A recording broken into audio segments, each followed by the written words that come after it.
So then that draws other people, which draws other people. So at the end of the day, this is the most commonly used form around here. Now, this form is put together, like I said, by a group of realtors and attorneys.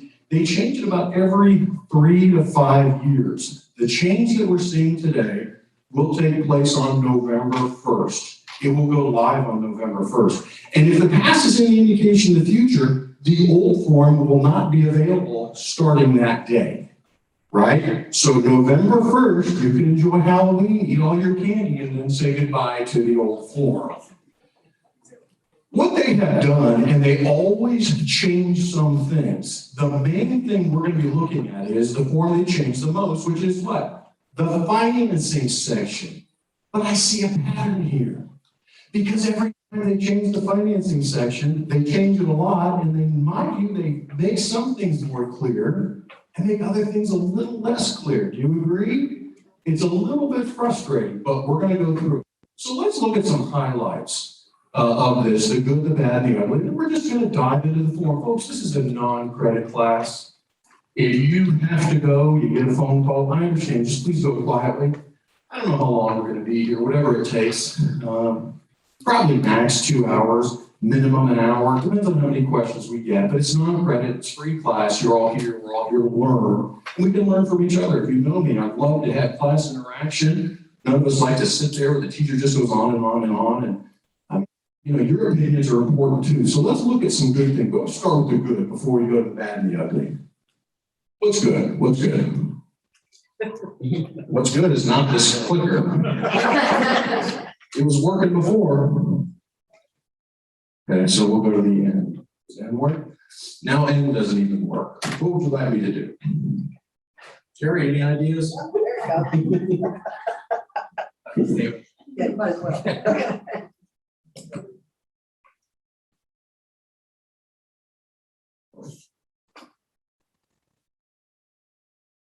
Try it now.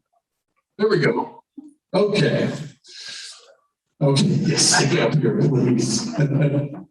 What's a couple good things? Well, they got rid of what I used to call the bogus cash deal. And we saw a lot of that going on, right? Where you check or you click all cash, you check all cash, but then the contract would go on to say, well, if you get a loan for any part of the purchase, this isn't contingent upon the loan. But I'm like, wait a minute. If it's all cash, you shouldn't be getting a loan. So they took that off. I'll show you where that is. Notices and delivery. Now, and this is an improvement, these are improvements, folks. This is a good category. Notices and delivery must be by regular mail, which I didn't even include there because most people don't use regular mail for it. Regular mail, personal delivery, fax and email only. The old one would say that any sort of electronic media was sufficient. This doesn't say that anymore. In other words, no more text notices. And I think that's a good thing. It should be by email. I've always said that when I've taught the class. Always do email, fax, or personal delivery. Don't do, and no Facebook messaging, by the way. Notice by Facebook messaging is no good, or Instagram. They now address with an addenda short-term Airbnb rentals, right? It's addressed, whether or not it's adequate, we'll see. We'll see that. Some clarification and improvement of the financing section. Some, I said some, but we're going to go over that. And in fact, the majority of the changes are in the financing section, right? We're going to have to plow through that. It's not so easy. Force majeure or act of God, this came up back when the pandemic hit. People were saying, well, does force majeure or act of God, does that include a pandemic or what? Epidemic, and now it does by the words of the contract. So that's good. Those are all good things. What's bad? The financing section, in my opinion, is still too long and too complicated. That's my view. If you disagree, please feel free to do that. Time still does not say when the time period starts or when a day ends. It still does not say that. It ought to, but I'll explain what I've been saying for years about even though the contract is silent is when the time period starts and when a day ends, there's Florida case law that governs that. But it shouldn't have to. It should be in the contract. The personal property section is still, in my view, inadequate. They added a couple of things to it, but I think that it ought to have what it had 2 iterations ago was literally boxes you could check for personal property that was included. I thought that was good and effective. Still doesn't have that. They've added a couple of things, but I don't agree. I think there should be blanks to write in the title and closing agent. There still aren't. There are blanks to put in the escrow agent. Still no blanks to put in the title or closing agent. Now, you can do it in the additional terms, but most people don't, right? Most of us kind of fill in blanks. I think these are bad. I think these are things they should have addressed or did not properly address. And what's ugly? Way too long. Does anybody disagree with that? No. Crazy. I'm not the only one who says that. A very good teacher statewide, Cynthia DeLuca, agrees with me. She says it's crazy how long this contract is. And it is. It doesn't need to be this long. The as is still 12 pages before addenda. And they thought that 13 pages was too short for the non-as is. It's now 14. Okay? It's now 14. Way too long. I'm not on the FAR BAR committee. They never let me on the FAR BAR committee. Because I would walk in there with a flair for the dramatic. I am from LA, you know. I'd have a flair for the dramatic, and I would very politely walk into the first meeting and I'd say, hi, I'm glad to be part of this committee. And in a very dramatic way, but very polite way, I'd take the contract, right? I'd take the contract as it exists. I would rip it into shreds and I'd say, let's get to work. I would start all over again, quite frankly. I'm not on the committee and they'll never let me on for that reason. We work with it, folks, okay? We work with it, okay? We work with what we have. I use this form. We work with it. Do you agree with that? Yes. Don't blame yourself when something isn't clear. Fault lies with the writer, not the reader. Quit blaming yourself if you're not understanding the contract. It should have been made more clear. And for that matter, I'm starting to say this in classes. Quit blaming yourself when you're bored in a class. Blame the instructor. It's the instructor's job to keep you engaged. So blame me if you're bored today. You may well be, and that'll be my fault, folks. I mean that. I'm talking to the FAR BAR committee members when I say it's too long, right? Too much legalese. But again, it is what it is. We're working with it. What can we control? As you get older, you realize there's a whole lot you can't control. You know what I mean? Don't you kind of realize that? We can't control those things. So what are we going to do? We're going to work with it. We're going to lean on this, and we're going to try to understand it. So that's really it for the PowerPoint. Because you don't put a PowerPoint in front of your client. I use the word client, customer interchangeably. You put the contract in front of them. So let's take a look at our handouts here. Now, the first several pages, we're going to go by my pagination on the lower right, okay? The first pagination, that is a non-as-is, the red line changes, right? And see how there's different colors? Look at page 1, page 2. It's a veritable rainbow of colors. Page 3, my goodness, that's the financing section. And you keep going, I see purple, I see red, I see green, I see it all. What is the significance of the color in the document? There are changes, but why different colors? Importance? I don't know. You sure? It's not all important. They're all changes. Concerning too.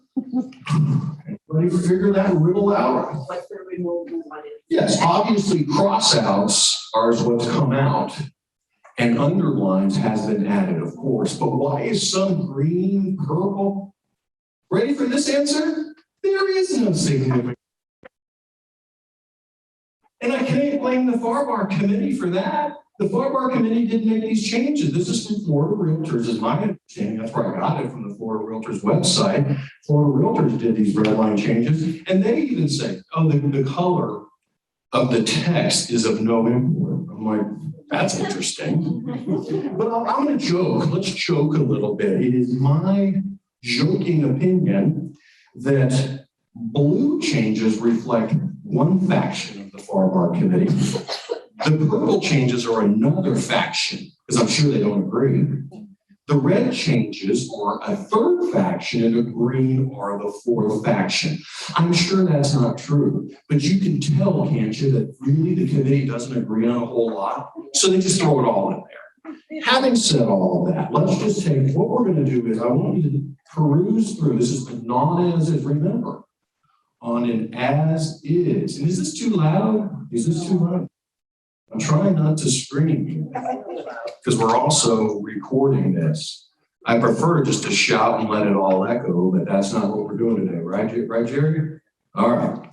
So I'm just going to work with this, you know. Elvis, I'm not.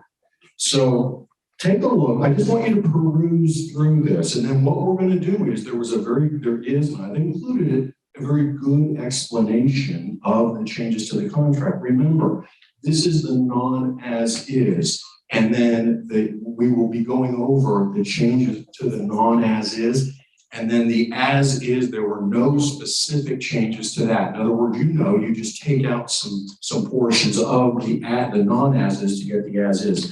So take a look, and then what we're going to do is we're going to go, I just want you to peruse through literally page by page to see really the most of the changes were on the financing section, some other minor stuff. So what we're going to do is take a look at page 7, for example, on the non-as-is for property condition on line 324, they basically took out some verbiage there and just changed it in a minor way.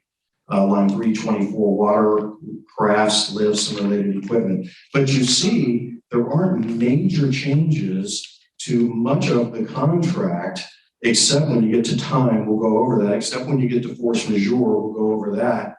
Minor things on page 12, really a lot of this is just kind of changing the wording, right?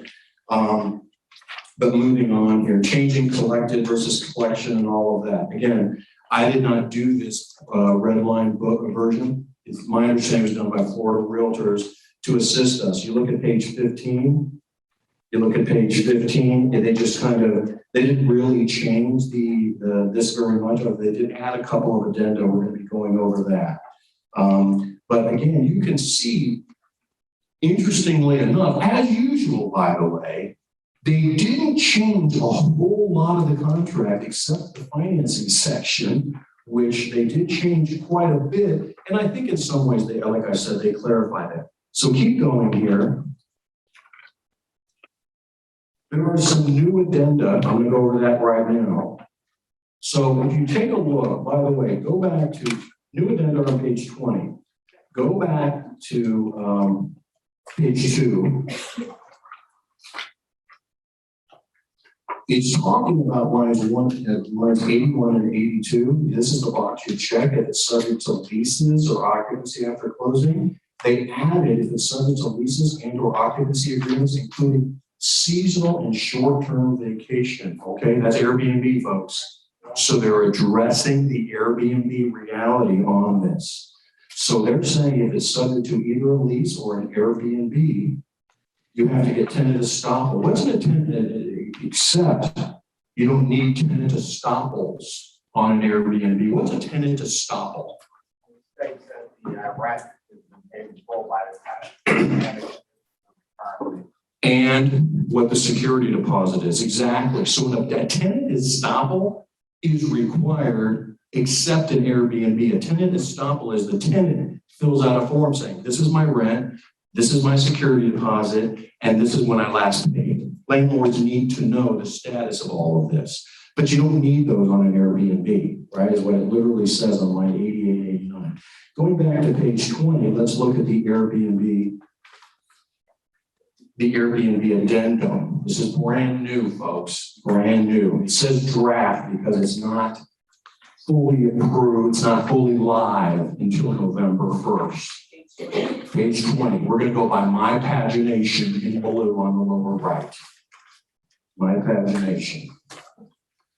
It says here, checking boxes A, page 20, seller may or may not, after the effective date prior to closing, enter into new Airbnbs.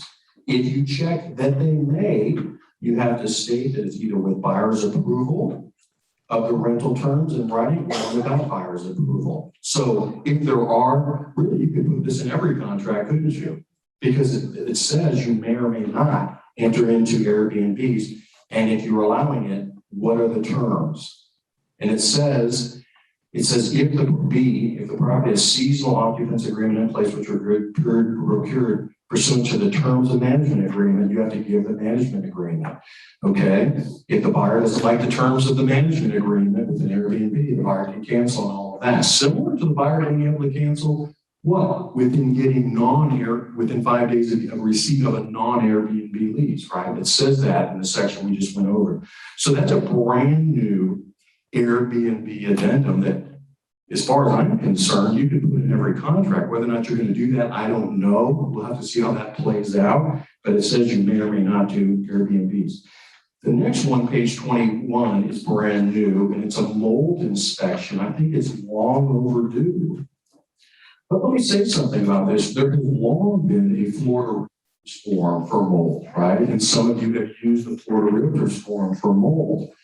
What they are recommending, the FLAR committee, is that you only use this addendum on a non-as-is contract, because their view is, and they even stated in their explanations here, their view is, well, wait a minute, if you can inspect for mold during your inspection period on an as-is, right? That's what they're saying. So the bottom line is, you don't ever have to use this addendum, but what they're contemplating is that you're going to use it on a non-as-is contract, because mold is not a warranted item on the non-as-is, right? Remember, elevated levels of, you've got a non-as-is contract, elevated levels of mold and radon are not items the seller has to fix. So they're saying probably use this on a non-as-is, but you could use it on an as-is as well. But what they're saying is, why would you? Because you can cancel for any reason or no reason on an as-is. I've even had clients get appraisals done on an as-is contract or in the inspection period. You can do that. You can do any inspections you want. And of course, these days, getting an appraiser isn't so easy, right? Because they're pretty busy. Number one. Number two, you know this, many of the appraisers are saying, I can't keep up with this. I just cannot keep up with how the numbers are just going crazy. This will not go on forever, folks. It seems like it will. I was telling my wife this morning, folks, we've seen this before. We've seen these crazy markets before. They seem like they're going to go on forever. They don't. When did this last happen? 04. 5. It seemed like it would go on forever. And then it started crashing. The crash, I know where it hit first. It hit Lehigh first. And then started hitting other areas, right? And then I'd say the bottom was what, 09 or 10 is my view, depending on where you're looking at. That was around the bottom. And then it slowly started going up. Maybe 11 was the bottom, depending on where you are. And then it started going up, right? And now, and by the way, 05 seemed like it would go on forever. It didn't. All those foreclosures in 10, 11, 12, they seem like they'd go on forever, and they didn't. This seems like it'll go on forever. It won't.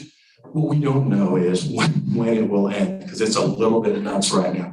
I'm hearing again and again from you folks, I'm writing contract after contract, and I just can't compete with what somebody else wrote, you know? So it's crazy. So anyway, page 21, mold inspection, it says you can cancel. Okay. It says you can have it inspected for mold. You have to deliver a copy of the report, though. Unlike an as-is, you actually have to deliver a copy of the mold report.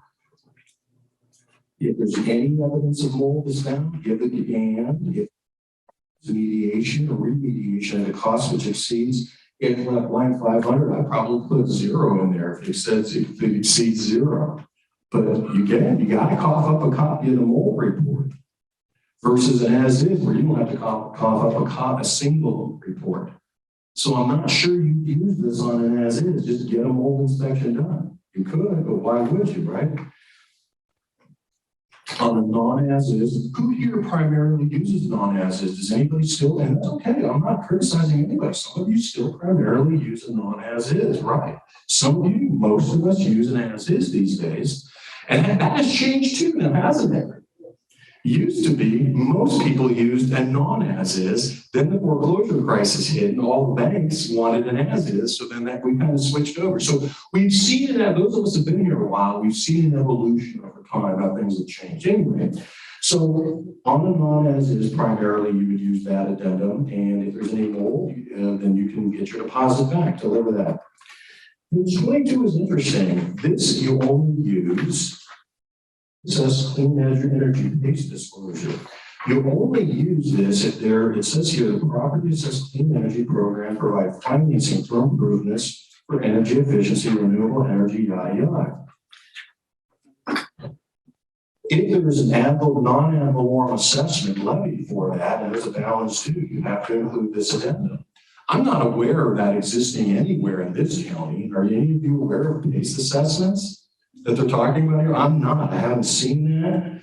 And this just basically would be an addendum. If we ever get an area around here where a PACE assessment is mandatory and non-ad valorem has been levied, then we'll start using it. But I just don't know the use of it right now because I haven't seen that. Okay. Here's some redline addenda changes, right? Those are the new addenda. Here's some redline addenda changes. Not major stuff. Here's the homeowners association addendum, page 24. Okay, they haven't changed the first page. Remember, when do you use this addendum? When membership in a homeowners association is mandatory, not when it's optional. And it's for membership in homeowners association. This is not the same as the condo addendum. So if you look at page 25, they added redline, whatever to be approved. Now that's rare, right? Almost always a condo buyer has to be approved by the association. Almost never does a homeowners association buyer need to be approved, but apparently I've seen it once in a while. And this is where you talk about approval, whether or not the buyer needs to be approved, and the whole deal is contingent on the buyer being approved.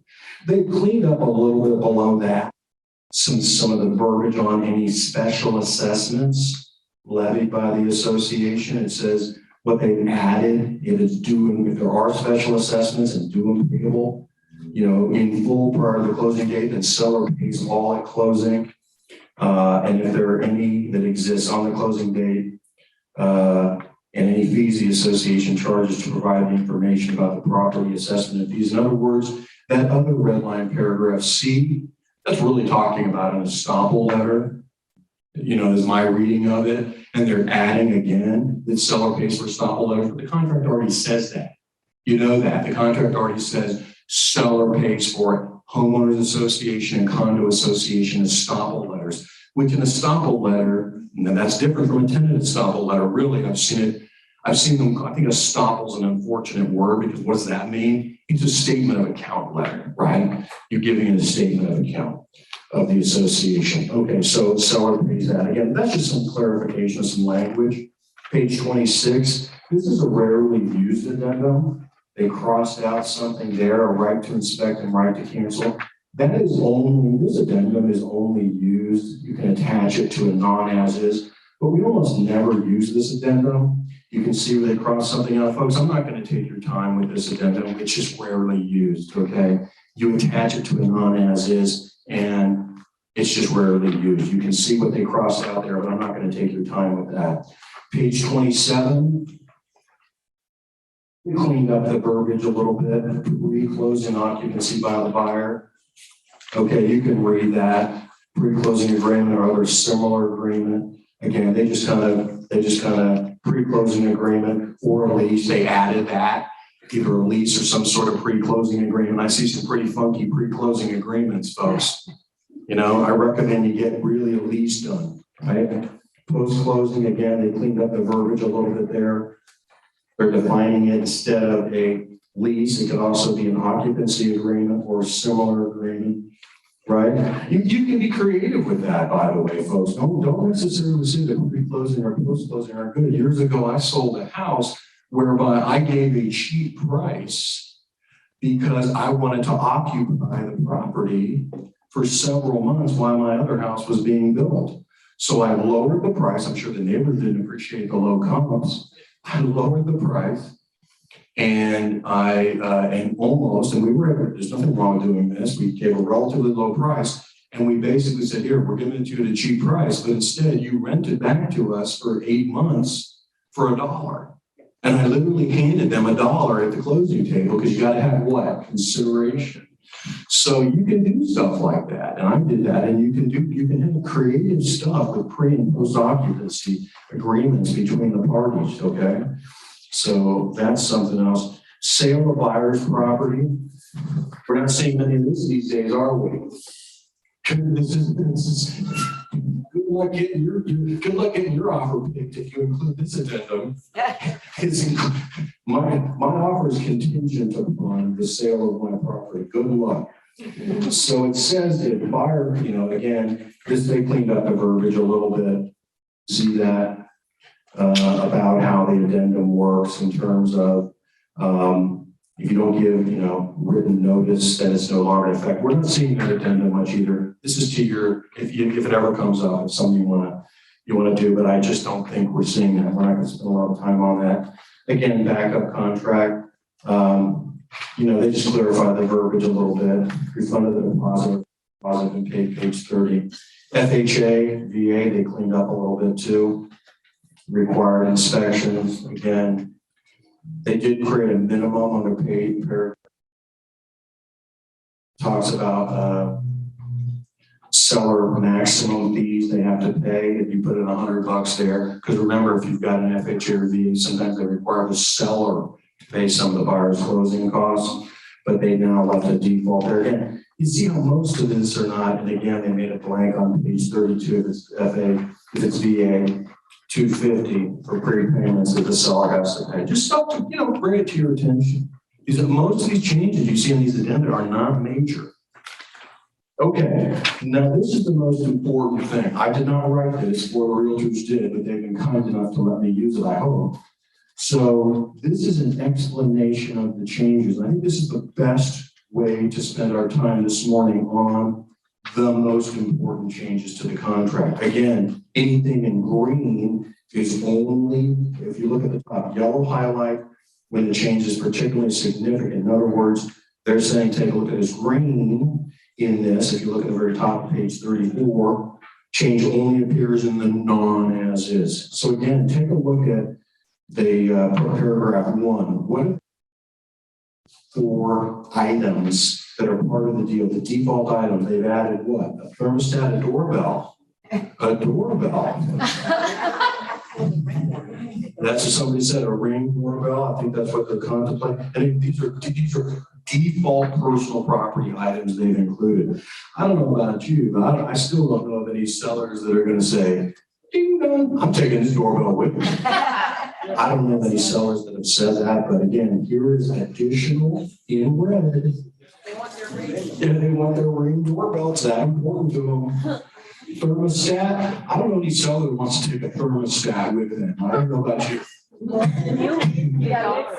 got some new Alexa thermostats. Okay. See, I'm behind the times.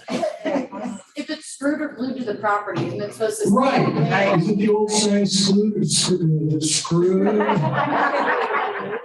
Yeah, you gotta be careful with that word. If it's screwed or glued, it's not, it's a fixture and it stays, right? Why, yeah. So why do they add toilets to that? I mean, it's a little, I think their view is there are electronic mobile thermostats like Alexa, I think that's right, electronic mobile doorbells. Television wall mounts and television, I understand but not the brackets for flat screen TVs, right?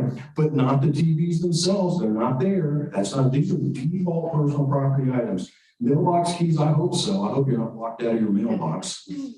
Storm protection items and hardware. Here's where I'm saying I don't think they did this right. What am I getting at? Remember an iteration of this contract, some of these folks that have been around for me, like me for a while, a couple iterations ago, they had boxes where you could put personal property that was part of the deal. And what was the glaring thing missing again? Still washer and dryer. Yeah.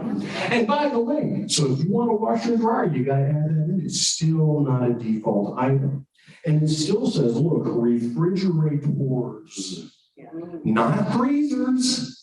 I mean, in our house, we have what? A fridge in the kitchen, we got a fridge in the garage, and we got a freezer in the garage. So because there's an S, unless we said this specifically in our house, we'd be getting both refrigerators as part of the deal and not the freezer. You think this isn't something minor? It's not minor. There are fights over personal property all the time, disagreements, misunderstandings, angry clients. I'm taking that with me. That was supposed to be part of the deal, yada, yada, yada. I will give you a heads up here too, and I mentioned this when I talk about personal property, because it's no small thing. It seems petty, but it's not. The Naples contract, for what it's worth, is much, much more comprehensive. The Naples contract, stuff for you to think about, includes what? Security devices. So if you have a little, one of those little, what are those little cylindrical things, security cameras that people have? Yeah, motion, yeah. That is a security device. So in other words, included as the default items are any security devices, such as security cameras. BAR does not include that. Also included in NABOR are pool equipment. Yeah. That's included in the NABOR as a default, not included here. So again, you need to pay attention and get on the same page with what's there. What does the seller expect to take, the buyer expect to take? Because this is not terribly comprehensive. They ought to have a bunch of box checking to make it more clear, and they do not. And as always, watch about the switcheroo of the appliances, right? Because we've seen that, appliance switcheroo. You get some cheapies and you just replace them, take the good ones with you. So again, that's what they've added, but they've still missed washer and dryer. You're going to have to add that. Any security cameras, right? We have the ring security cameras, isn't that what they're called, the cylindrical ones? Yeah. Those aren't screwed or glued, by the way. They literally hang on a bracket. So as far as I'm concerned, under the firewall, we take those with us if we left, unless we wanted to leave them. So all of this stuff, pay attention to it all. You'd be surprised how many fights there are over this. And this is the default. You can add or take out whatever you want, but to make sure everybody's in agreement. All right, moving on. So, page 35, here's a red line change to the closing date. Here's an explanation. Page 35, paragraph 4, closing date. So it says, I've been doing closings a long time, and I kind of like this change because people would say, okay, when are we closing? And, being a bit of a smarty pants, I say, we're closing when I got all the money and all the signed documents. That's when we're closing. I don't know when that is, So what they've added here is closing happens when all funds required for closing are received by the closing agent and collected, and all documents are there, okay, unless otherwise modified. The closing occurs on, you put the date of closing, and a lot of people fail to read the next words, which are not new. At the time of day picked by the closing agent. It's not up to the agent, the realtors, to decide when we're closing at time of day, because guess what? The closing agent's got to have all the funds and all the documents. I think that's actually probably a good clarification. They changed a little bit of extension, extension of the closing date on CFPB.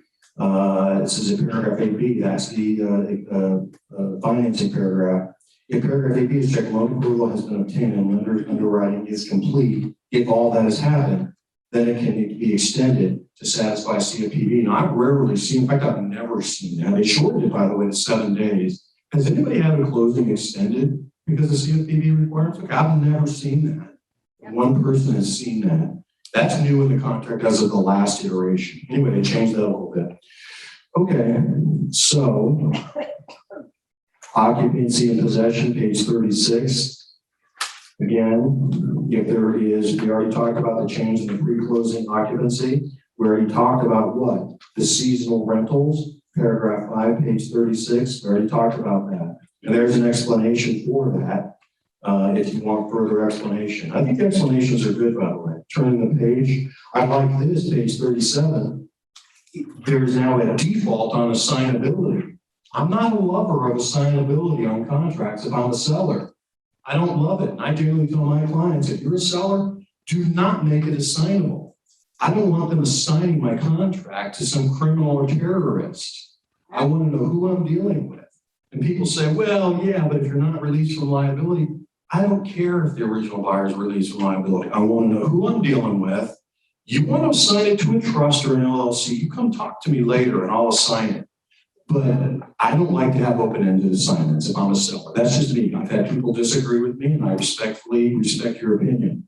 Now there's a default. The default is page 37, buyer may not assign if no box is checked. I think that's a good change. I do get this contract, it's due when it's good. I'm praising a lot here. Here's my biggest praise. I think the most important change right now, page 37, what did I say? What did I say? Where's my clicker? Okay, now here we go again. It's okay. What did I say? No bogus cash off anymore. You knew what people were doing. They fully intended to get a loan, check the box on 8A. And it used to say, this is a cash transaction with no, it still said that. But then it would go on to say, if buyer obtains a loan from me, that is very rightfully crossed out. Look, I used to tell people to cross that out. Look, you're either cash or not. Quit masquerading as a cash deal when you're not.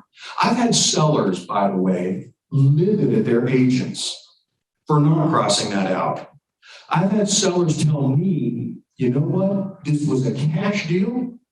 I gave these people a better price because it was cash, and now I see it was a bogus cash deal and they're getting a loan. I'm angry at my agent and I'll never send another deal to that agent. I've had sellers tell me that, right? Now it clearly says you can't get a loan. Look at this where it says explanation of revision to paragraph 8. Language, let's see that in the middle of the page. Language was simplified.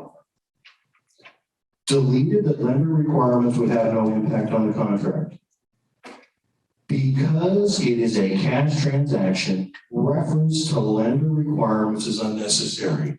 I couldn't agree more. Did it ever say this is a cash deal, but if buyer gets a loan, that conflicts. They're is exactly right. It's unnecessary to mention anything about lender requirements. It's a cash deal. The other thing you should do too is demand what?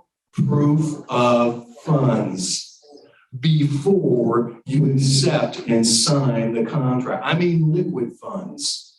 They can obliterate account numbers. They can obliterate lots of things. I want to see proof of liquid, not in the stock market, not in an IRA. I want to see proof of money in the bank, right? That's what I recommend you require. I think that's the best change to the entire contract because that's going to take away the bogus cash offers. Okay, now, here we go, the financing section. So we're going to take some time with this. We have to, because this is the biggest change. But really, it didn't change fundamentally. It changed in a lot of minor ways. But what did I say? And I will always say, this is not a very well-written paragraph. It never has been. It's confusing. I'm just telling you the truth. If you disagree, then I respect your disagreement. But don't blame yourself if it's confusing. It's confusing to me. And I've been doing this for a few years. So take a look. I mean, I understand it, but it's taken me a long time. So the contract is contingent upon, you still have the 30 days, not a 45 anymore, right? Obtaining what? A mortgage loan for the purchase of the property, right? Fixed, all that remains the same, but they added something, which is probably good. the appraisal issue up front. Now, it used to say, once you get the loan approval and then it doesn't appraise, you can get your deposit back. Now, appraisal up front, it's contingent upon what? Getting what? A mortgage loan for the purchase of the property, and mortgage broker or lender have received an appraisal or alternative valuation of property satisfactory to lender. If either is required by lender, I mean, that's if either is required, and usually is, right? Prior to closing, which is sufficient to meet the terms required to provide financing. So in other words, they've got to get that prior to closing. Interesting. So again, look at the explanation. 2 tasks to be completed in the loan approval period, page 38. You've got to get a loan. Second task is new. Receipt of an appraisal satisfactory to lender is required. That is new. Both tasks are to be approved in the loan approval period. So again, look at this. This change was made to expedite the lenders receiving the appraisal reports that any possible to an insufficient appraisal could resolve prior to closing. This is a significant change. No previous version of the contract included this deadline.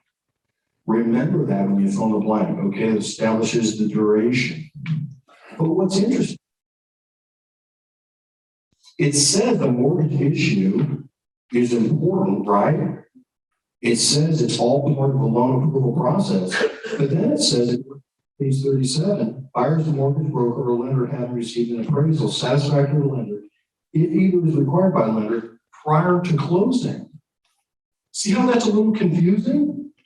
In other words, it's saying that you've got to get an appraisal, right, within the loan approval period, but then it goes to say prior to closing, if either is required by a lender prior to closing. I think there's a little bit of confusion in there. I'd like to see how that plays out. So Ned, so that basically, if they don't get an approved appraisal 3 days before closing, they can walk away. I think, did you hear what she said? She said, so did that mean that if they don't get an appraisal 3 days prior to closing, they can walk away as they can in the old version? I think there's an argument of that, because on the one hand, that there's an argument that yes, because on the one hand, they're saying that you got to get an appraisal during the loan approval period, but on the other hand, it says down there prior to closing. Do you see how that's a little confusing? We're going to have to see how that plays out. I didn't say this was the model of clarity, folks. It says, literally, look at page 3. It says in highlight, both tasks are to be achieved within the loan approval period. Really? Because it says appraisal prior to closing. I mean, if I'm missing something, chime in here. But it looks to me as if you have to get that appraisal. It says the change was made to expedite the lender's receipt of the appraisal report. So any possible problems related to an insufficient appraisal could be resolved prior to closing. Well, wait a minute. The appraisal report, but wouldn't you know right away if it doesn't appraise? Why does it talk about, getting it resolved prior to closing? Again, a little confusion there. Anyway, at the end of the day, yeah, go ahead in the back. So what do you do? Well, Cross off something and initial it so Well, there's clarification? No, I don't, you folks, again, this paragraph already has enough issues without you folks crossing stuff out. Agreed? Agreed? So I don't know that I've crossed stuff out. What I'm getting at is this. I would see how this plays out. I think a strict reading of this is you have to have an appraisal prior to closing, but then I do think the strict reading of that is that. But do you see how it says that you're supposed to get the appraisal within the loan approval period? So wouldn't you know within the loan approval period if it's insufficient? But it says sufficient to lender prior to closing. I would leave it. My reading of this is you're supposed to work on that appraisal. If you can't get an appraisal prior to the loan approval period ending, then you can cancel. I think that's the spirit of that. It's not just loan, it's also appraisal. But I think you've got some wiggle room there You can still cancel prior to closing if it doesn't approve.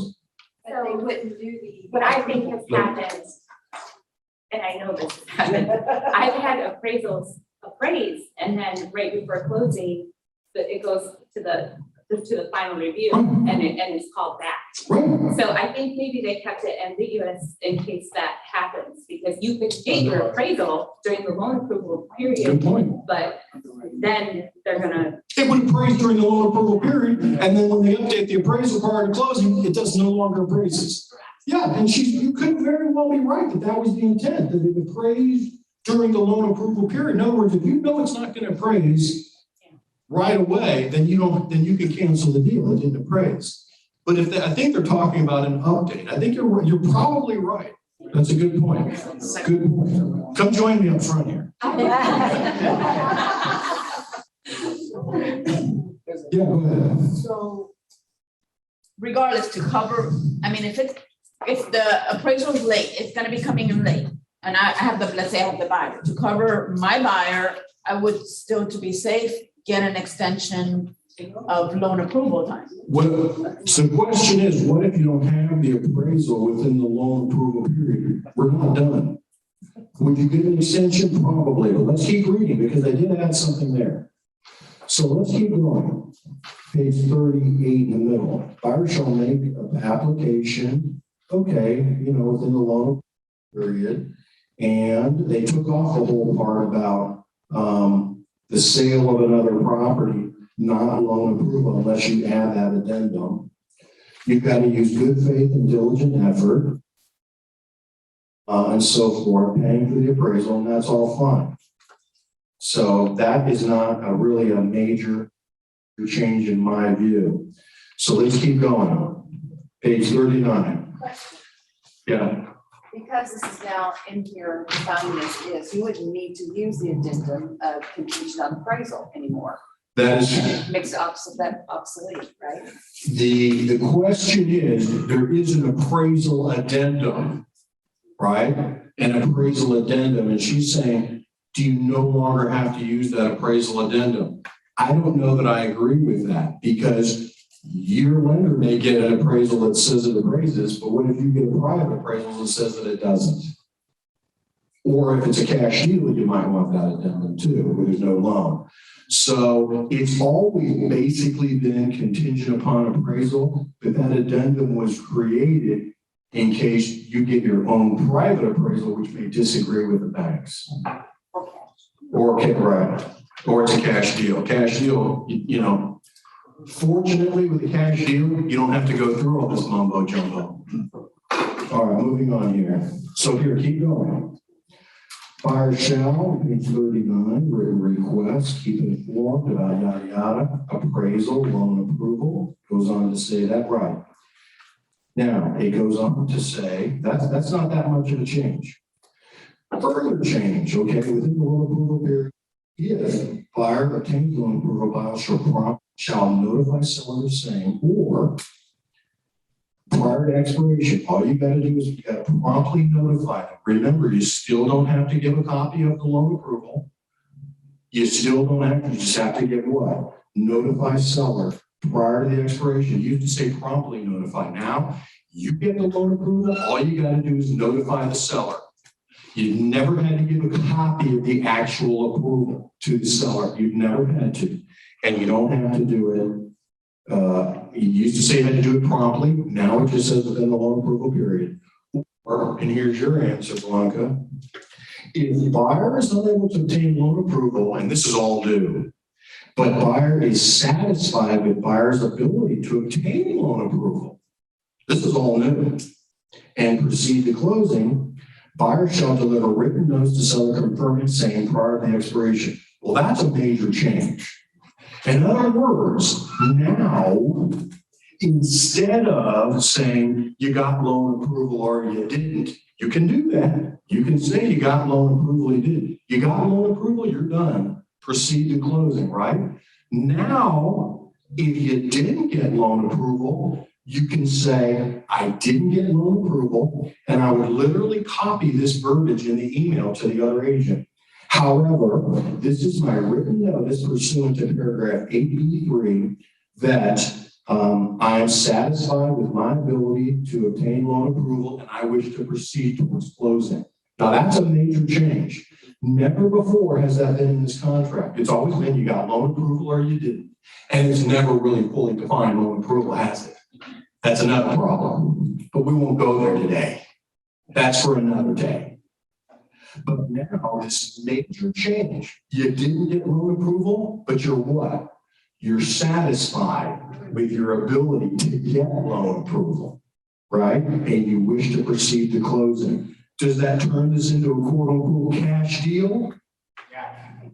I disagree that it does. You're inching towards a cash deal, you're inching towards a no contingency deal, but you still got that appraisal issue out there prior to closing, like we were talking about. You know what I mean? Like we were just talking about. Got to have an appraisal, quote unquote, prior to closing. I'm just telling you what it says. I didn't write it, folks. If I wrote this thing, it would be a lot different. Are there any written conditions that the buyer is going to be able to perform, or are we just taking the word? Any proof, you mean? No, there's nothing in here required to get proof. That's crazy. Could be a flat out lie. Mhm. But their deposit could be at risk if they don't, unless they want to use the weasel clause of the appraisal that we were just talking about. So, you know what I mean? Put that away in the contract so they can put on the solid for that. Theoretically, And yeah. I really call them what they want to get out. Yeah. So anyway, that's a major thing. It never has ever said if you're satisfied with your ability to get the loan approval, right? It says look at the explanation. Buyer is now until the end of the loan approval to inform the seller that the loan approval has been obtained. Yet the price, the new language, if you don't get it, right?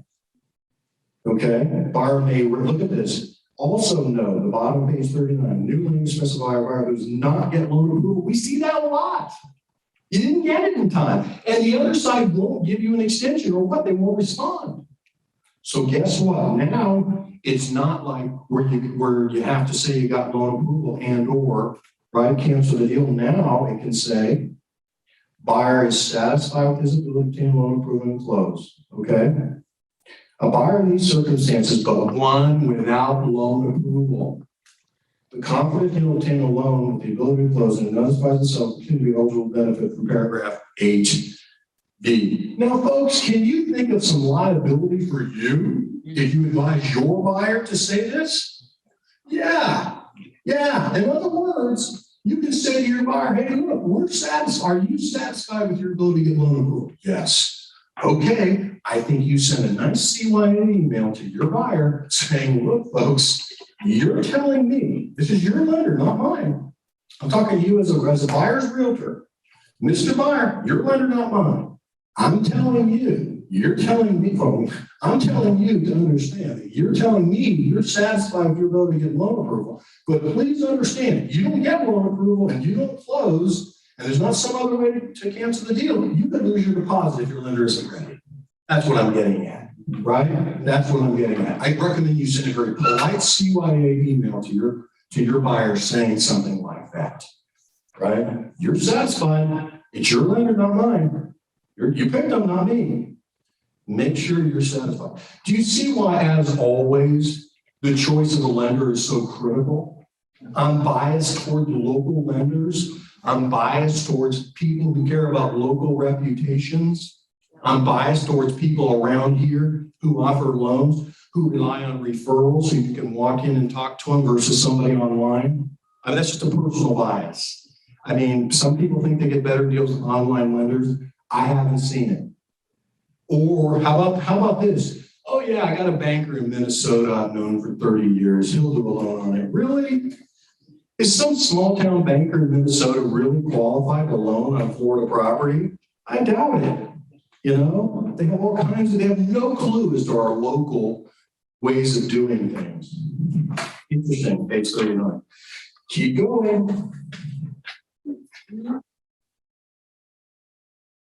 It doesn't end.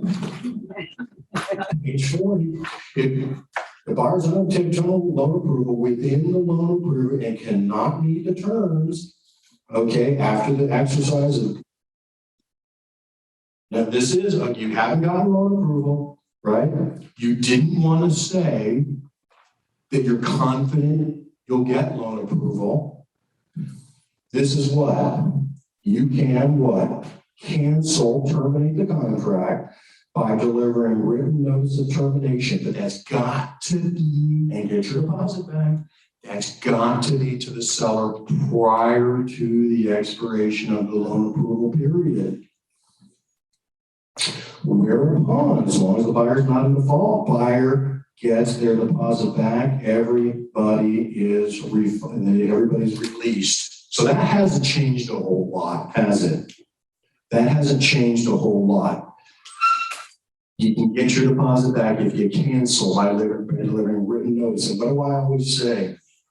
Any cancellation, I strongly recommend signed by the buyer on the release and cancellation form. Remember, I've said this for years, notices you folks can give via now email, no more text messages, fax, snail mail, which nobody uses, or personal delivery. That's how you as the agent can give those notices. But it is in my position for years, you can deliver a termination, but you can't sign it. In other words, in my view, a termination has to be signed by the party terminating. You can deliver it once your buyer, if that's the case, signs it, but get your buyer to sign it. And DocuSign is sufficient, you know that. We can do stuff by DocuSign, but don't make the rookie mistake I've seen too many times over the years, which is you folks sending an email saying, my buyer hereby terminates. In my view, that is insufficient. You can give the notice, but the notice has to be signed. And that's really the only notice that has to be signed by the parties. Why? Because folks, remember what the contract says, modifications must be signed by the parties. You cannot modify the contract. The parties have to sign. Well, what's the ultimate modification? A cancellation. Yeah. So don't make that mistake. I've seen that too many times. And whenever I see an email from a realtor that purports to terminate a contract, I roll my eyes and I say, when's the next BAR class? You need to take it. What if you're at the last day of the approval process and you sent the termination to your buyer, but they haven't signed it? Can I email the listing agent and say the cancellation is coming and it may not come to the next day? Does it still count for that? No, I mean, she's saying, what if your buyer didn't quite sign it in time? Right. I mean, maybe the seller won't care, but technically, if there's a fight, time is of the essence, and the cancellation has to be there by, when does the day end? Even though the contract doesn't say it? 11:59 p.m. and 59 seconds. The contract doesn't say it. By the way, the BAR contract does say when the day ends, and it says 11:59 p.m. This one doesn't. But there's case law, and we'll get into it. There's case law in the state of Florida that says a day ends at 11:59 p.m. and 59 seconds, unless the contract says otherwise, and this one does not. So no, in that view, if there's a fight, who here has seen sloppy junk close? I've seen the sloppiest pieces of junk contract close. And it's remarkable to me because the folks, a lot of times, they drafted, they'll still close. It's when there's an argument or a disagreement when you start really focusing on your P's and Q's. All right, moving on here. It says here, again, this hasn't much changed. Bottom line 40, the buyer fails to timely deliver the written notice. In other words, you do nothing. Don't just do nothing. Provided for in paragraph 8, the explanation, and buyer shall proceed with the contract as if what? As if proceed with the contract through paragraph 8A, which is all cash, by the way. 8A is now it turns into an all cash deal if you do nothing. Okay? It says, if you do nothing, it literally says paragraph 8A now controls. What does that mean? It's a cash deal with no condition for no financing condition. That's what 8A says. It proceeds as if through paragraph 8A, as if that had been checked And then we have, of course, this hasn't changed, except if only if you do nothing, the seller can terminate the whole deal within days after the expiration. I just saw that happen last week for the first time since that's been part of the contract. Has anybody seen that? The seller canceled because the buyer did nothing, didn't give proper notice. It's a whole sordid story about the notice they purported to give. I won't get into it.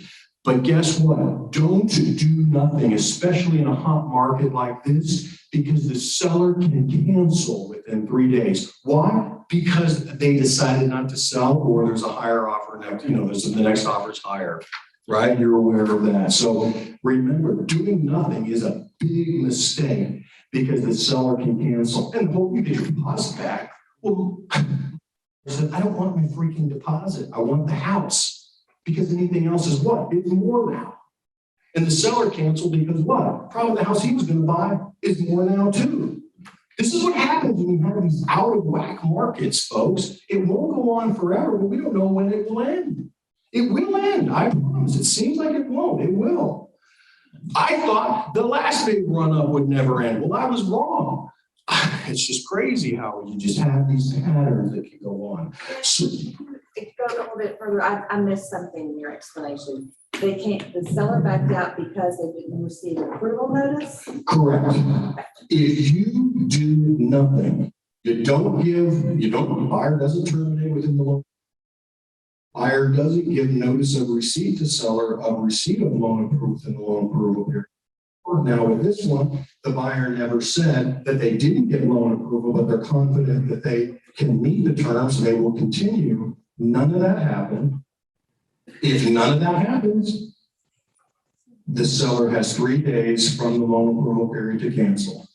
These buyers were livid. It's been in there, Sheena, for a while. Repeat that again. Sorry, what were the 3 things you have to tell? So now under this form, there's 3 things you need to do within the loan approval period. If the default is 30 days.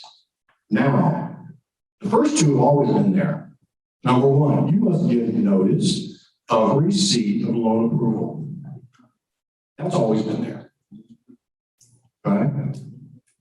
Number 2, you must cancel and you get your deposit back. Number 3, this is brand new on this form. You didn't get loan approval, but what does the verbiage say? You notify the seller that you are satisfied with your ability to get loan approval to closing, and that you wish to proceed to closing. That's on page 39, the red stuff. Those 3 things. If you don't do one, then this hasn't changed. The seller may, page 40, may elect to terminate the contract by delivering a written notice of termination to the buyer within 3 days after expiration of the loan approval period. I just saw that happen for the first time since this contract is out last week. You will not believe these were nice folks from out of town. They were livid. They had every reason to be livid. If the buyer provides written notice to the seller, then the seller has no recourse. That's correct. The seller has no cancellation rights under paragraph 8 if the buyer has given one of those 3 is within the loan period. Once the loan approval period is over, unless you got an extension, you're out. Then the seller can cancel, right? Then the seller can cancel. But what if the seller doesn't cancel? What does it say? Then it turns into a cash deal. That's one of the changes that are on line 40. And if the buyer can't perform, Your deposit's at risk. Yep, it turns into, you give notice. So let's play this out. These are good what ifs because they happen. Buyer doesn't give any of those notices. Buyer does nothing. And none of those 3 notices. Seller does not cancel within 3 days. It literally turns into a cash deal. There it clearly says in this case it does. What number is it? This is page 40, where it says 6 change to paragraph 8B. Okay. And it goes on to say, if you don't do any of those notices prior to expiration of loan approval period, then buyer shall proceed forward with this contract through paragraph 8A. Tell me what paragraph 8A says. Cash, no loan. Had been checked, that you check the cash box. So playing this out, and I'll get to your question. Again, this can happen. This will happen to someone you know moving forward. Loan approval period is checked. You check this contingent upon a loan. You never gave what? Either notice of receipt of loan. You never gave, what else? A cancellation. You never gave a notice that you're quote unquote satisfied that you will get loan approval and you want to proceed. You didn't get any of those notices. This turns into a cash deal. What does that mean? If your lender doesn't perform or you don't beg, borrow, or steal the money to close, your deposit is at risk. Now, that's it. The seller doesn't have to cancel. They can. If they cancel, you get your money back. And that's what happened to these folks. Again, they didn't want their money back. They wanted the darn house. So I've never seen that happen before, except just this last week. So again, see how it plays out? I know it isn't very clear, but hopefully I just explained how that works. What else do we have here? Yeah. We run into a lot of legalities then, if they turned into a cash contract, and now the buyer doesn't have the cash, it can't perform. And the lender doesn't lend? Call your E&O carrier. Well, they have children. Yeah, you can have some liability there. Yeah, because you know what? You could have some liability because you didn't remind your buyer. You didn't remind your buyer this is what they have to do. Now, is anybody here from New York or New Jersey? Okay. Did you do real estate in New York or New Jersey? Yeah, I Yeah, you did. Okay. Were lawyers mostly involved in deals? There's a contract we decided, send the contract. They tear it up in New York and New Jersey. New York or New Jersey? Which one? New Jersey. New Jersey. Lawyers are involved in almost every residential deal all the time. And they would do what? Tear up the contract. But you wouldn't have to worry about the wording, right? The lawyers would. Okay. Well, step outside in January.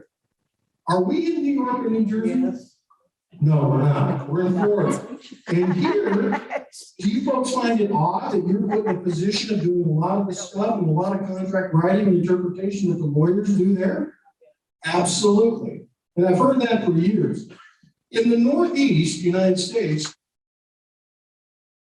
all aspects of the contract and generally handle everything about contract drafting. In the rest of the country, including my home state of California, there's a whole lot more put on you folks. So if you folks are put in a position of basically making legal determinations, do you disagree with me? You're doing it even if you think you're not.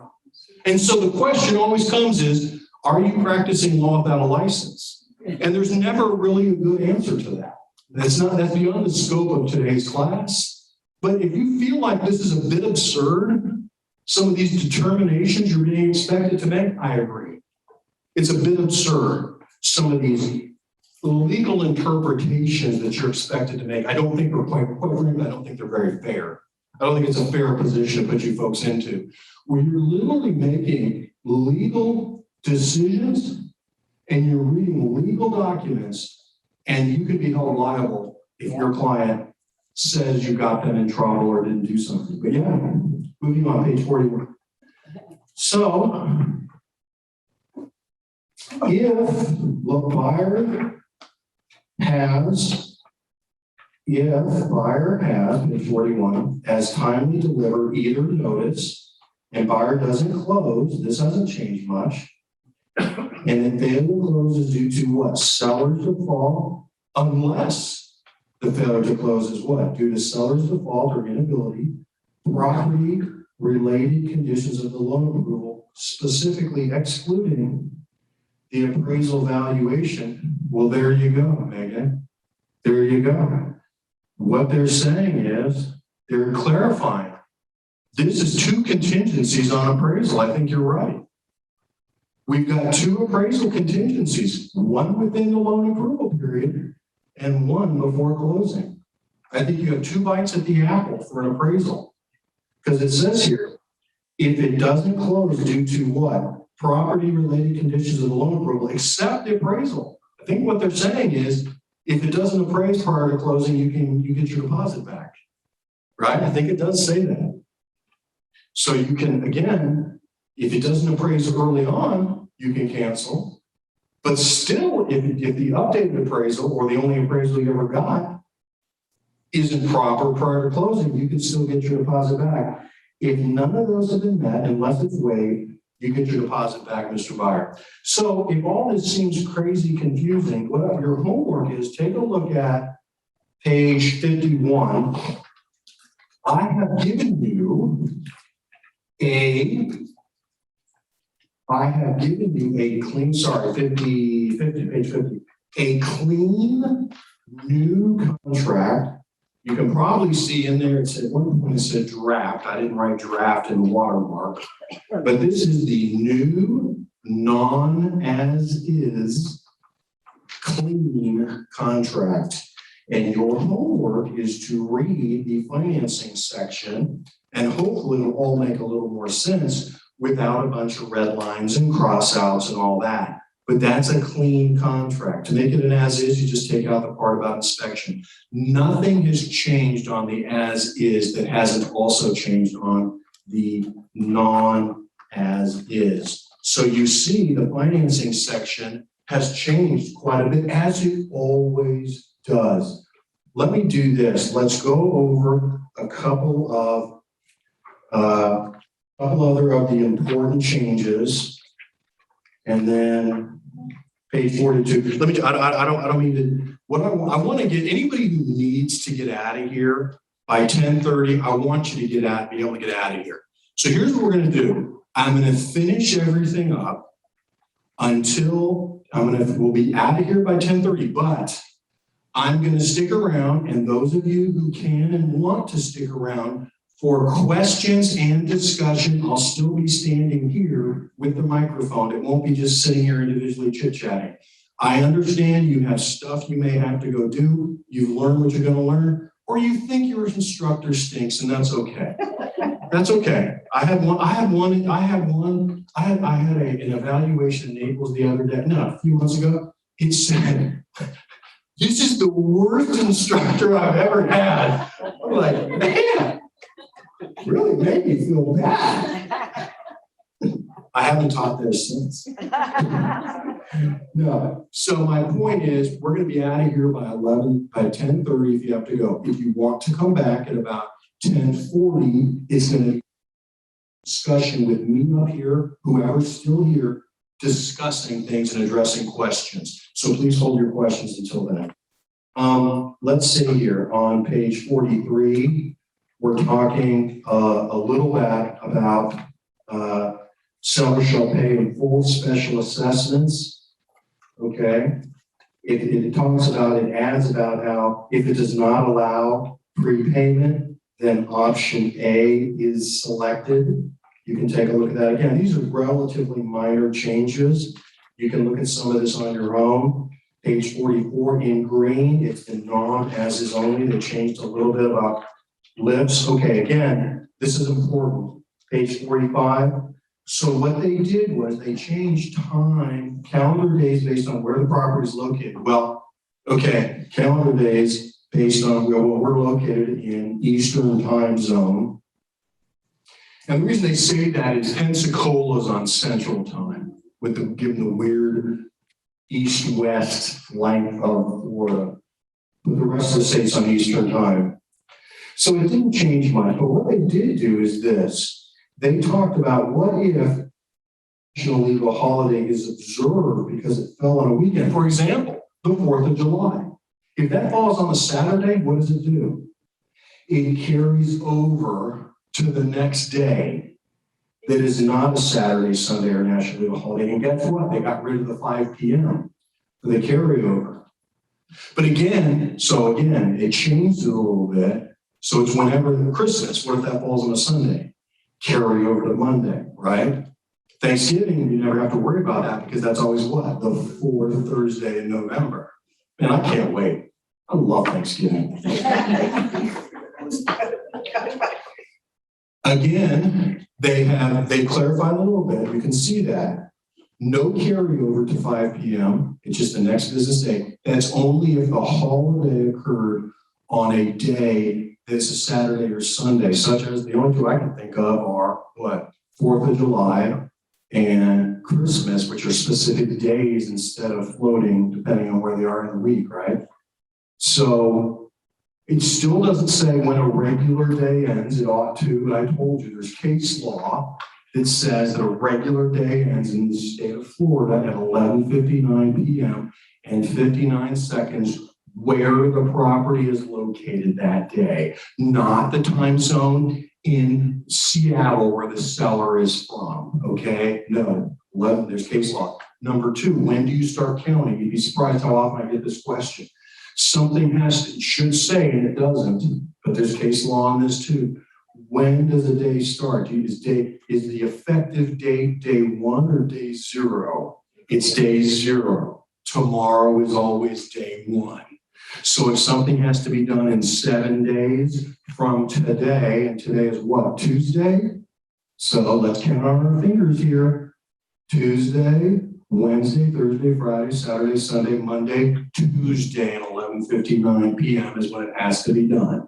Okay, if the time period started today, tomorrow is day 1. There's case law that says that. It's inexcusable that the contract does not. There's no excuse. So today's always day 0. Today is day Yeah, 0. what time it is. The day, yes, the day the act begins to run is not included in your time Go calculation. under contract at 12 o'clock. You go under contract at 11:58 tonight.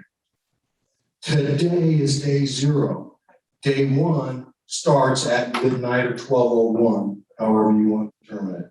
It's not hours, it's days. Even if it's a Sunday. Remember, this hasn't changed.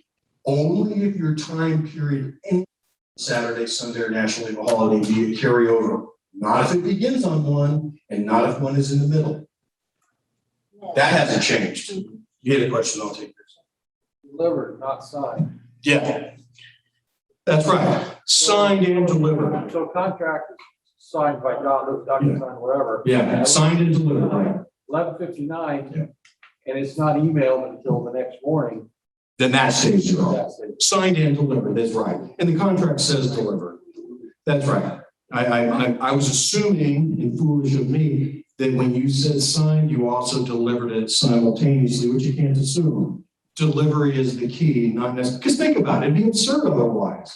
What if I signed a contract today, put it in a drawer for 3 days, and it's a 4-day inspection period, and then I deliver it on the 3rd day, then the buyer only gets 1 day. That's not right. You gotta have it. So signed and delivered. In fact, the word delivery, I'll show you where it is, and I focus on this, page 50. Line 44, the contract hasn't changed. Remember, this is the back and forth, delivery. Delivery is the key. I'm assuming instantaneous delivery. That's why no one uses snail mail or near instantaneous delivery, right? I'm assuming that, but you can't. It's whenever it's signed and delivered. All right, so again, time, the day starts the next day. So force majeure, we talked about this, page 46. Now includes epidemics and pandemics. Big thing back last spring when this whole mess started, right? I don't see too many masks in here. I hope most of you folks are vaccinated. No, that's a controversial question.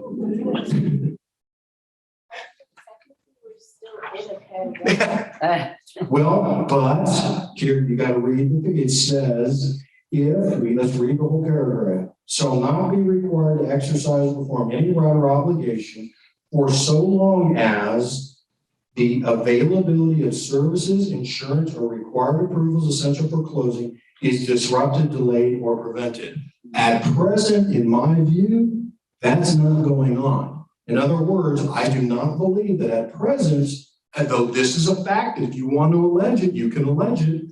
But in my view, at present, the performance or non-performance of any right, obligation, or the availability of services or insurance is presently being disrupted or delayed. In my view, it's not. And by the way, I had people ask me this. I had some buyers saying, going under contract during the pandemic, and then because they couldn't close, relying on that paragraph. You see how that's kind of tough? Because the pandemic was already going on when you signed it, and now you're saying you can't perform. It's very factually determinative. In other words, you're going to have to give proof that whatever you did could not happen. But we've also had what? Waves, right? I mean, some of these stores can't make up their mind. Do you need a mask or do you not? I don't even know anymore half these stores. Moving on here. Page 46. Okay, we talked about this. Page 47. This is very good change. All notices must be made by mail. Nobody does that. Facsimile transmission. Personal delivery. You know, it ought to say FedEx or UPS. It doesn't. So does FedEx or UPS constitute personal delivery? I think it does. A guy is coming up there handing an envelope. To me, FedEx or UPS overnight or 2-day air or whatever, to me, that's personal delivery. But you know what, quite frankly, it really ought to say FedEx or overnight courier service. I've seen contracts say that. This is not. I'll get your question. I'll get your question in just a minute. And email, see how it took off electronic media? That was terrible. It should never have been there. A Facebook message used to qualify. A text used to qualify. I mean, whatever. Anybody have a teenager? These kids have all kinds of ways of communicating, stuff we've heard of. You know? Crazy. All right. And then, yeah, they did take off one thing. Look at this, page 40, something that was rarely used. They took off at the very end, seller counters buyer's offer. They took that off. And they're saying that was rarely, it says the box was rejected and deleted. The box was rarely used. I agree, that was rarely used. So they took it off. So again, folks, you see how there have been some good, important changes. The most complicated change, as always, is in the financing section, because remember, we now have three things you have the option of doing within the loan approval period. And if you don't, the seller can cancel within 3 days of the end of the loan approval period. And if the seller doesn't, it's a cash deal. So that's the most important thing to take from all of this, I think, is understanding, as always, the critical changes to the financing section. I can't thank you enough for coming. Please don't put in your evaluation, this is the worst instructor you've ever had in your life. We'll be back at about 10:40 approximately in this format for me to answer questions and so forth, much more informally.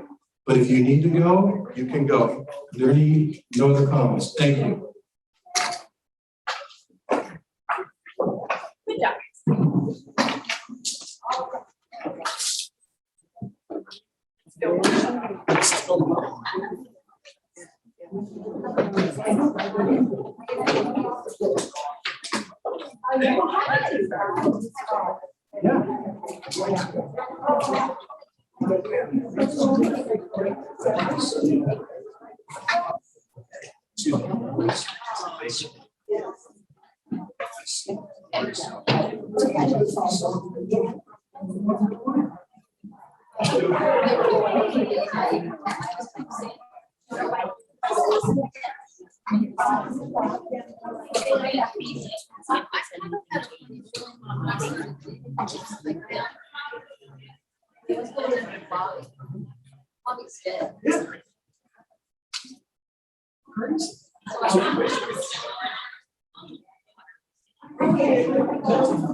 Thing that I saw.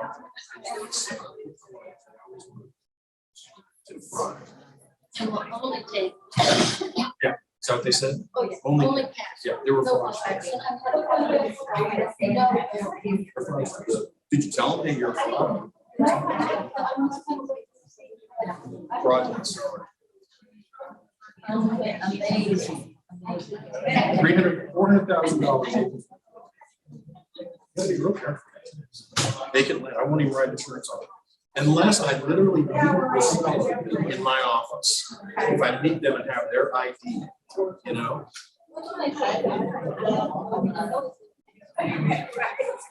I would say, sir, I do not believe you sell it. I do not believe you are actually Mr. Jones.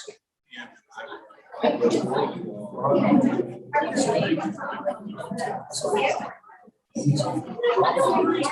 that's Realtor Association too.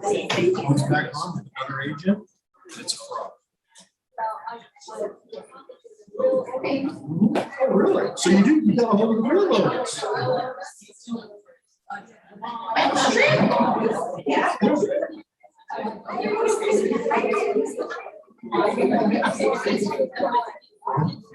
The payment was nothing for it. Yeah, the payment was nothing. Right. With the real owners, wouldn't that be a strange twist of fate? Yes, sir.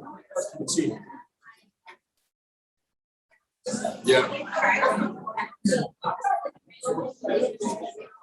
You can argue that. Yeah.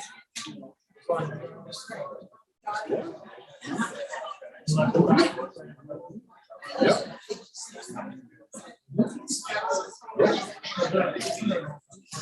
It is. It's a legitimate concern, and that's what the property doesn't say. So what you have to do is look at the facts of the UPS.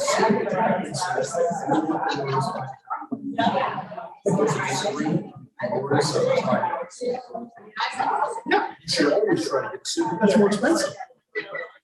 Yeah. Right. Right. Thanks. Yeah.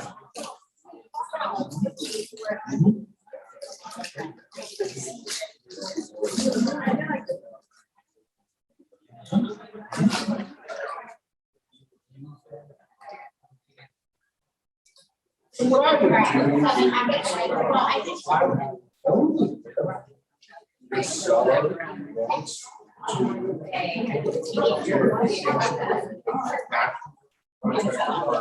that's all the time. We have your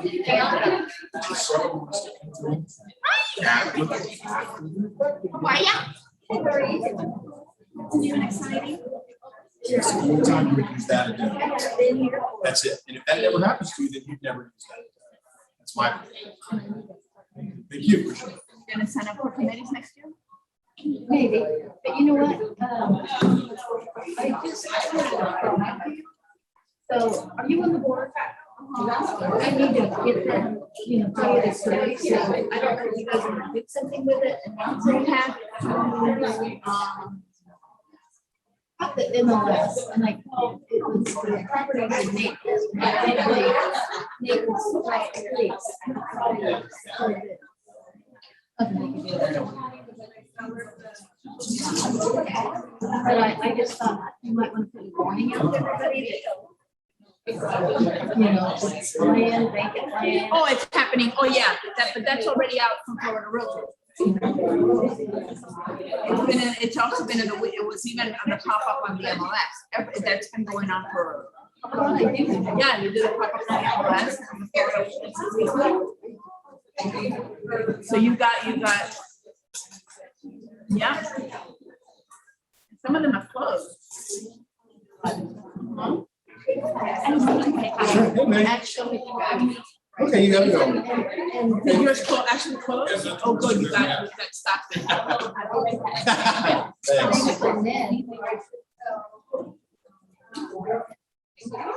So what happened to the agency? I don't know, because I gotta go and I mean, I do a lot of, whoa. And I call out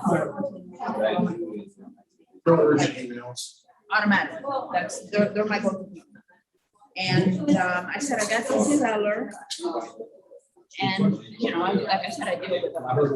And it happens that the day that I called her, she goes, don't go anywhere, you're the third person that comes here. And they had actually closed the first one, dispersed and everything. Yeah. Without, it's like the first one. First, money got sent. And then everything started like, because they tried to do more. Was it an international with a foreign buyer? No, he said he was a US citizen, but he was over in the Netherlands. And Yeah, foreign. like, yeah, that's right. Did you say that you had somebody you worked with? Work the solution. First solution. I've been working for them, yeah, right there on Hippo Parkway and Skyline. I've been working with them for forever. Now, do they do more than just stuff? Do they do title or anything? They do, like, close that they do FERPA. That's anything and everything. Two sellers over in France. But they were reviewed, I mean, but anything having to do with, yeah, with both with international, they will, they'll look at it for you. They don't charge you for like, you know, they'll help you. Some big pain in the butt because the laws are so different. And, you know, we have to have the notary, we have to have it translated, you know, our, Yeah. and they'll help with all that. Yep, talk to Patty, Patty speaks French. Yeah. And it's called the what? No, do you know phone? Oh, okay. Perfect what? They're affiliates. I just want to talk about the company of the search here that are private.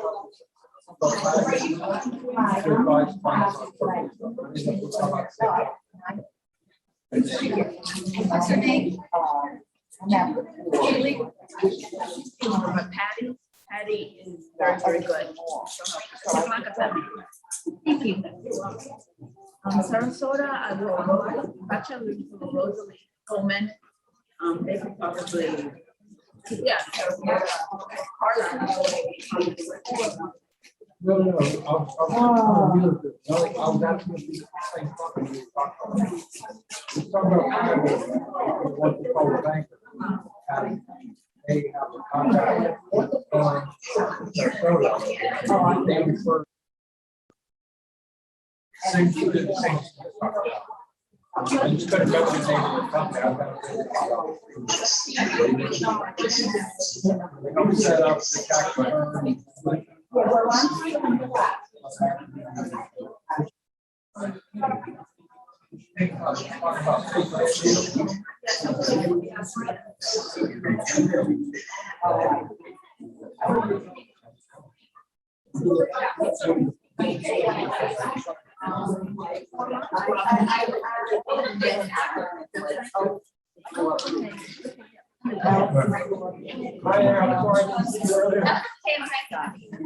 I know I voted, but I forget.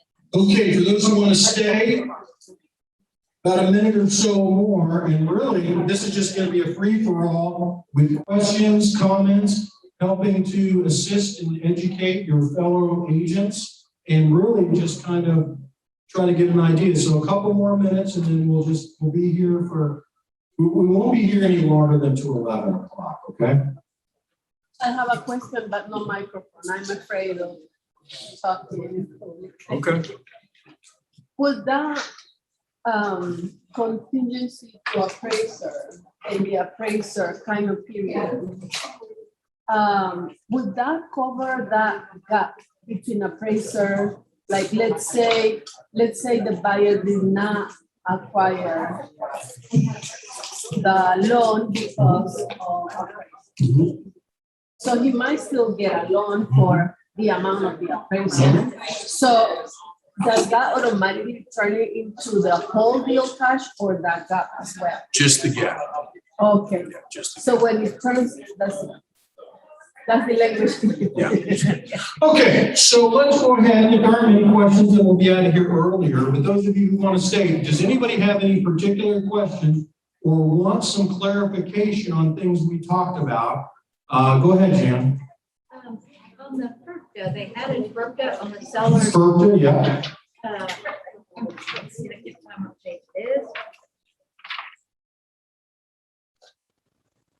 And It just says the seller pays any FERPA fees. the seller. Because the FERPA affects the seller. Right, FERPA is when you have a foreign seller. right. So it says, made clarifications that the seller pays any FERPA fees. Perfect. Any other questions that anybody want to go over? Go ahead. Well, it's obvious that we're making interpretations of legal law. You sure are making interpretations, but you should not be put in that position. I agree.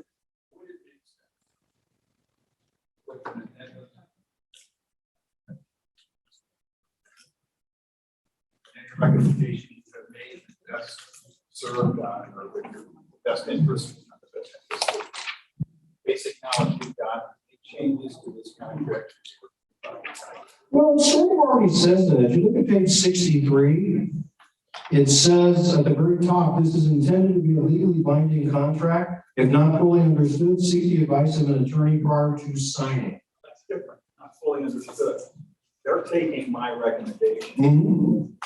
I'm trying to reduce my liability, Yeah. not that if you don't understand it. Yeah. To a certain extent, I care about you coming back at me Mhm. and you advised me of this, or you told me that, or you made a legal determination I relied on, Mhm. or you're liable. Mhm. To answer that question, I've seen brokers that include their own customized addenda that say basically a hold harmless. Let me point out a couple of things on that issue. First of all, if you look at, there is an attempt at a hold harmless in this, let's see, I'm looking at 14 pages. Page 57. If you look at paragraph 14, that is a paragraph that is as close to a hold harmless as the committee that puts this contract together thinks is appropriate. You can tell that it's also the committee, not all of them agree because there's lots of commas and lots of parentheses and bold and caps and all that. Always beware of paragraphs like that, but it talks about your liability. It talks about how you don't reside there. You should get, advice and all of that.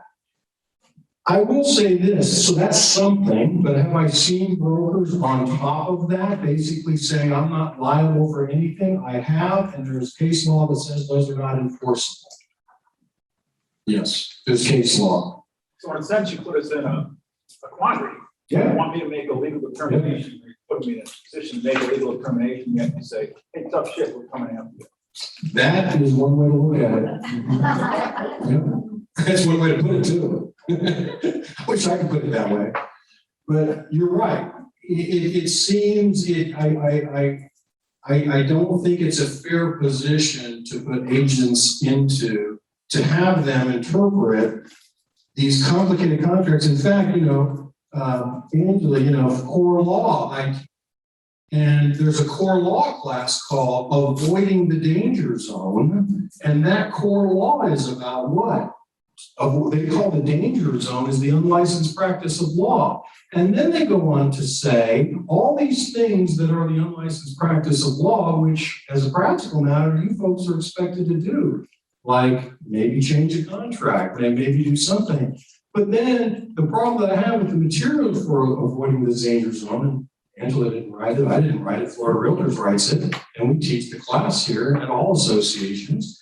The problem is it says, you're allowed to read over the contract with your client, but you're not allowed to make any legal comments. My question is, how on God's green earth can you read over the contract without answering questions on this and without making legal determinations? So this is the eternal question, really, are you practicing law without a license? What are your boundaries in terms of what you can say and not say? And folks, you're going to talk to 10 different board certified real estate lawyers that are going to give you 10 different answers.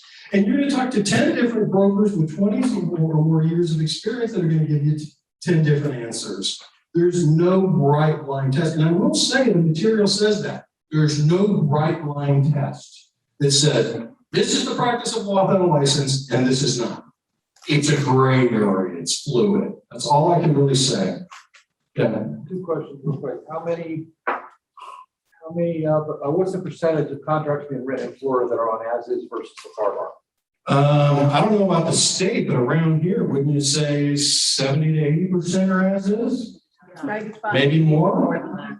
Okay, so then the second part, I think you said earlier, I just want to clarify this, the changes that you talked about today are in both? Yes. Okay. There is no change unique to the as is, period. Any change for the non-as is also on the as is. And the reason I decided to include the non-as is because some people use it, and it is, I wanted to make you aware of the changes to that. But yes, there are no changes to the as is that are not also changes to the non-as is. They're all going to be updated. They're all going to go live Yeah. November 1st, and I don't think you're going to be able to have access to the old one. So if you're in love with the old contract, press the printer button because you're going to be doing those, you're going to have copies. They forms anyway. Right. Whether you like the old form or not, and 2 iterations ago for personal property, they had all this box checking. Like I said, for personal property, I thought that was good. Do I recommend going back and, if you have some of those old contracts around using it? No, because why? Because there's beauty in all of us speaking the same current language, quite frankly, right? That's why we use this form, good, bad, or indifferent. At least it's common. Have you ever tried to read a newspaper in a foreign language? You can't get anywhere with it unless you're fluent in the language and you toss it. It's frustrating. Try reading a contract that is, how about, go to Georgia, go to Alabama, go to a neighboring state. That contract's much different than the FAR, even though it's a neighboring state. It's frustrating. At least we're speaking the same language. Going back to the liability we have as far as the legal advice is that's why it's so important to hire someone like you, an attorney, so we can pass that liability on to you. So we can say, I believe so, but please talk to the title company, which we have Ned Hale, so that we don't have that liability on their accidents. What she's saying is, you can pass the liability on to attorneys or other experts. And I say that every class that I teach, shift liability to other experts, to lenders, to surveyors, to accountants, to attorneys. Yes, to title specialists, shift that liability to others, because we all rely on other experts on our day-to-day business. So I'm in agreement of shifting liability. I do. You know how often I get asked tax questions? I don't know most of your tax answers. I don't sign your tax return. In fact, I hate signing my own. You think I'm going to take on the liability to give you tax advice? That wasn't a pretty check we just wrote for our taxes, was it? Unbelievable. So anyway, page 39. And during the Q and A, we're not staying later than 11 because we all got to move on. But if any of you have to go before 11, no problem. I understand. Okay, 39, what do you got? At the top, 8B2, I want to make sure that I'm reading that. Mhm. There's two sentences. Does that include, the thing about the written request, does that also include getting the information from the lender? Well, it says upon paper and a buyer shall upon written request keep seller and buyer fully informed about the status of buyer's mortgage loan application, loan processing, appraisal, loan approval, including property related conditions of loan approval. Period. So what's the question? So Buyer authorizes mortgage broker, lender, and closing agent to disclose such status and progress for these preliminary and final extra closing documents, settlement statements as appropriate and allow. They added that because get this has been in there a long time. without having it written, we could just call. You can call, exactly. Now there's the written. That's Yeah, now there's a written request, but the lender's not gonna talk to you anyway. They say, no, we're not gonna do that. Try that, really. The buyer's lender will talk to you as the seller's agent. They give you personal information, but they'll give you. Okay, they do now. Yeah. Because in the past they wouldn't. They'll talk to you? Okay. Every time in the past I've tried to get information, if I represent a seller from the buyer's lender, they say, I can't give you that information. It violates this, that, or the other law. Not specific, but. Yeah.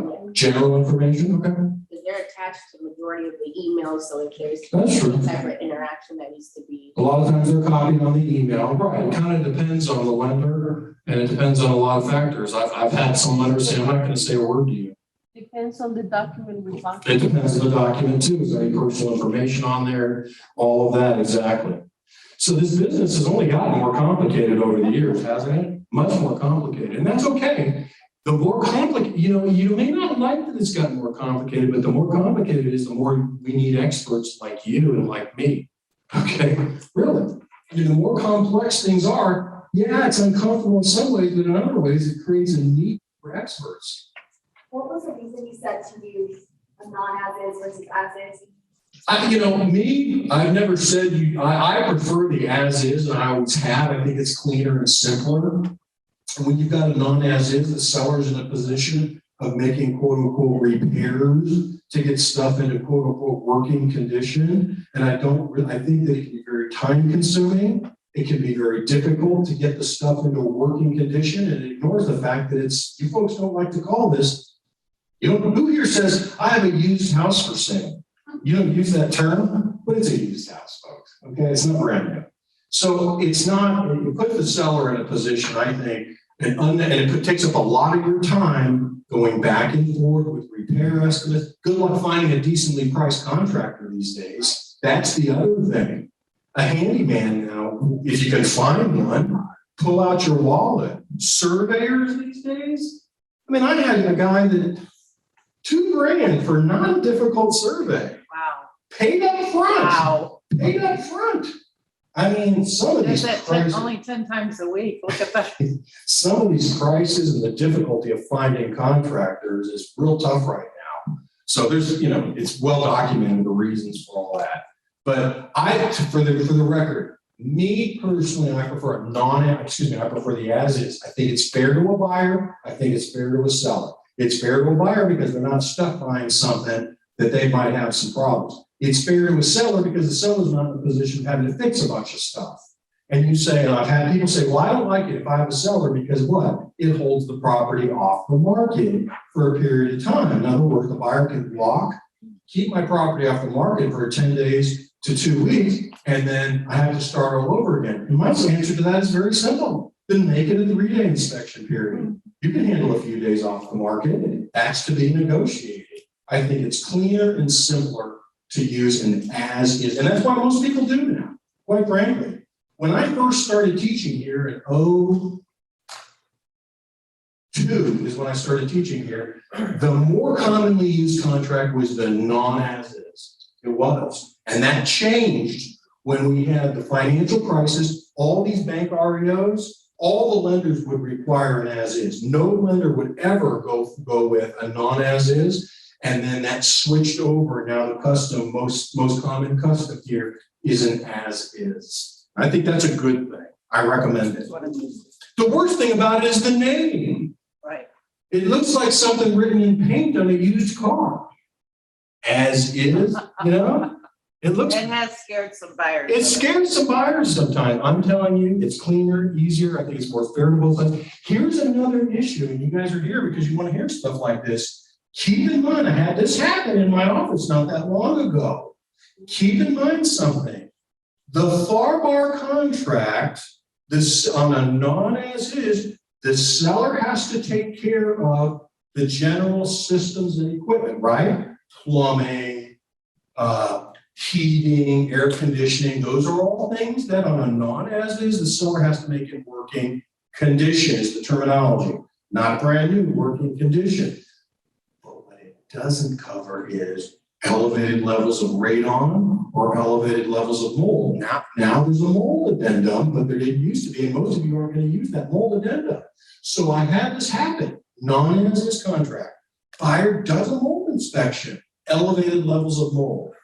They say, I want out of the deal. The seller said, or I want you to fix it. The seller says, no and no, because that's not a warranted item by the seller. Mold and radon are not warranted items. Air conditioning, heating and plumbing, roof, those sorts of things. Electrical, those are warranted items, but not mold and radon. They were angry at their realtor. It really wasn't their realtor's fault. But at the end of the day, every deal is a little bit different. I recommend, for the record, I recommend non-as-is. And you can go talk to 5 other real estate lawyers, and 2 of them will probably like the as-is like me, and a third and the fourth will probably for the non-as-is. This is really personal preference, folks. This is all part of what makes you a professional is what do you know about the business? What do you know about the contract? What value do you add? I read this a long time ago, and excuse me if I'm off the subject a minute here, but money is a measurement as the amount of value you add to somebody, isn't it? Okay, I'm not Anthony Robbins here, but really, money, I'm starting to look at it that way. We all need money to live, folks. Someone says they don't need money, they're just wrong. It costs money to live. Value you add, the more generally you make. So I always try to add value to my clients, if hopefully that helps. So if everybody agrees that mold and radon are things you can do during an inspection period, even on it as is. On it as is. And you come back with a radon that's 15 Mhm. or a mold that's not acceptable, and the seller rightfully decides not to do anything. Doesn't that now become a non-visible, disclosable item that needs to go on the seller's disclosure? The short answer is yes. Once a seller knows about hidden material defect. So as long as what you're talking about meets the definition of hidden, he knows about it, hidden material defect, the seller must disclose it. And if the seller refuses to, you must as an agent. There's case law that says that, and Code of Ethics says that too, which I think I'm teaching tomorrow around here. Am I still teaching it? Yes. Code of Ethics also says that.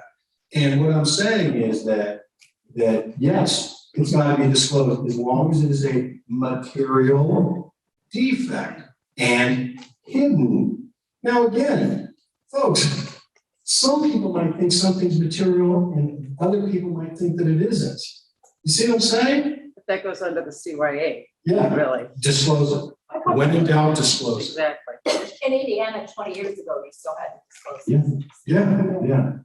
How about a murder or suicide? Are you required to disclose that? No. Some states you are. Here by statute, you're not. Murder or suicide or mass murder, you are not required, happening in a house, you are not required to disclose that. What about a sex offender next door? Are you required to disclose that? There's a form, but are you required to disclose I it? think you tell the No. buyers to go to Megan's Law. There is a website where you can type in an address and search within one sex offenders within 1 mile, 2 miles, 3 miles, or 5 miles. But you are not required to tell them about that website, nor are you required to tell them about a sex offender in the vicinity. You might want to do that if they have children, but you're not required to. So Let's it's make part it of their due diligence. Yeah, it's part of the due diligence. Look on the website. There's an FDLE website. You type in an address and you say, I want to know the registered sex offender within X miles, and it'll tell you. If a buyer does have small children, then they ask us. Tell them about the website. Okay. And if you know, tell them, yeah, there's one next door. Let's look elsewhere. Okay, so deposits and, Did you have a question? Would that be scary? Not if they, I don't think it's steering. If there's a sex offender next door and they have children, I think it's steering them in the right direction. If it's steering. I mean, sex offender with protected class? No, no way. No, it's not race or national origin or anything. We lost their rights. If they were to say, is there anybody gay next door? You cannot say, no, you know, there is, that is a protected class. And anything, of course, about race or national origin, this may be a little, but section. pending on the MLS before, okay, you got the executed contract, but no deposit is made to the title company or attorney. You still pen on the MLS or you wait till deposit is given? So what If it is under comes first, the contract. executed contract or the deposit? If it is under I guess? contract, it should be pending. I agree. I don't know the MLS rules. That's a question for the MLS. What is the thing? So if it's long, you 24 have. Long as a board 24 director, hours, right? she Blanca? says should go, 24 even if you don't hours. have the deposit. So She says, put it pending if you're under contract, even if you haven't gotten the deposit yet. You can put a pending with contingency. Yeah, and then there's a list to Yeah. choose from. at least 24 hours between. Or sometimes With days. Okay, 2 more minutes and then we're gonna go. What is the last question? Last question. I want to revisit just the cash. Uh-huh. Because you kind of, I like that. What? I don't like the bogus cash purchase. No, I didn't like those bogus cash deals either. But, They fixed that. I mean, you can still, I mean, if somebody has cash and has you can suffice that here's, I've got the funds, whether it's liquidating.